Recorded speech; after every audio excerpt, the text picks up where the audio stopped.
Hey y'all, welcome. Yeah, so in example 0 on the difference of squares, we talked about the geometry behind difference of squares. That is, we explained visually why difference of squares works the way that it does, right? And because the best way to learn algebra is to learn the geometry behind it, I encourage you to watch example 0 before you watch this first example.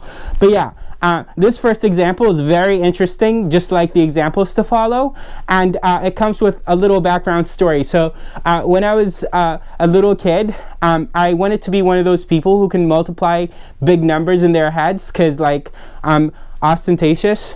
No, because I'm a math nerd. I loved math then and I still do. Anyway, I bought this math book and I started learning the tricks, because ultimately these are just tricks. No one performs miracles other than Christ. And so yeah, like I started learning the tricks, and then I realized that like no one cares. So I started playing soccer with my friends again, and I discovered an amazing video game called Metal Gear Solid, and I forgot all about these multiplication tricks. But I still remember one of them, and it has to do with the difference of squares. So in case, you know, you want to do mental math and impress nobody, here's one nice trick that's really cool. So obviously these multiplication tricks work because of algebra, right? There's algebra behind them, and it's just like plugging in numbers into variables and the algebra that like interacts to make these tricks work. And you'll see how it works, this trick, shortly, and the algebra behind it. But yeah, here goes. The trick is for squaring 2-digit and 3-digit numbers in your head quickly, right? So like I can do 65 squared. 65 squared is 4,225. And no, I did not memorize that. So next, I guess 85 squared.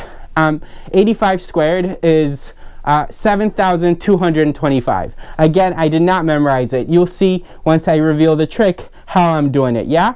Okay. So let's use 85 as an example. So 85, and what we want to figure out is 85 squared. So this is what I'm doing in my head. So I go 85 plus 5, and then I go 85 minus 5, right?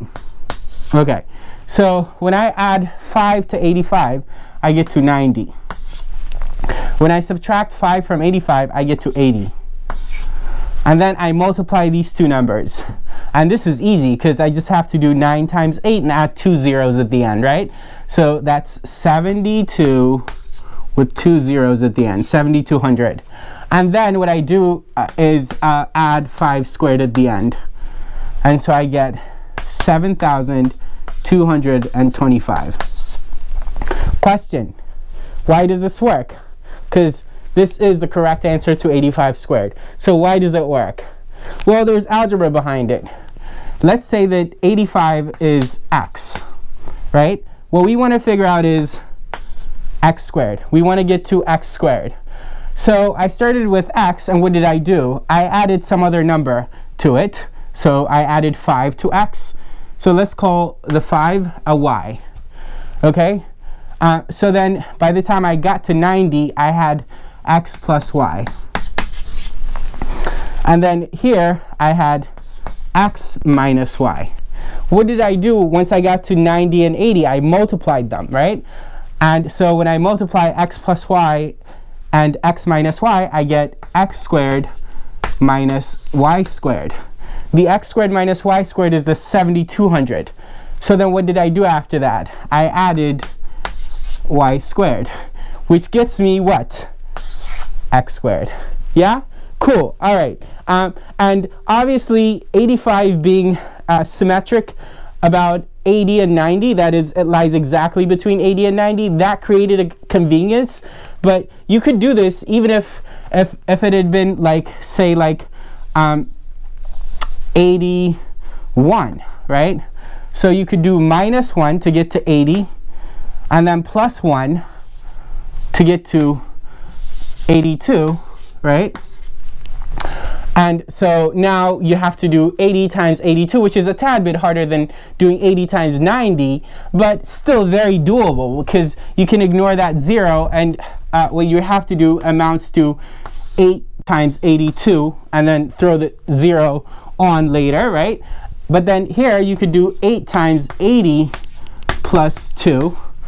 And so, you know, once you get good at one digit by two digit multiplication, then you can deal with two digit numbers and squaring them, even if the two digit number doesn't end in a 5, right? So you see, like, these tricks build upon each other, and that's how these people do these things.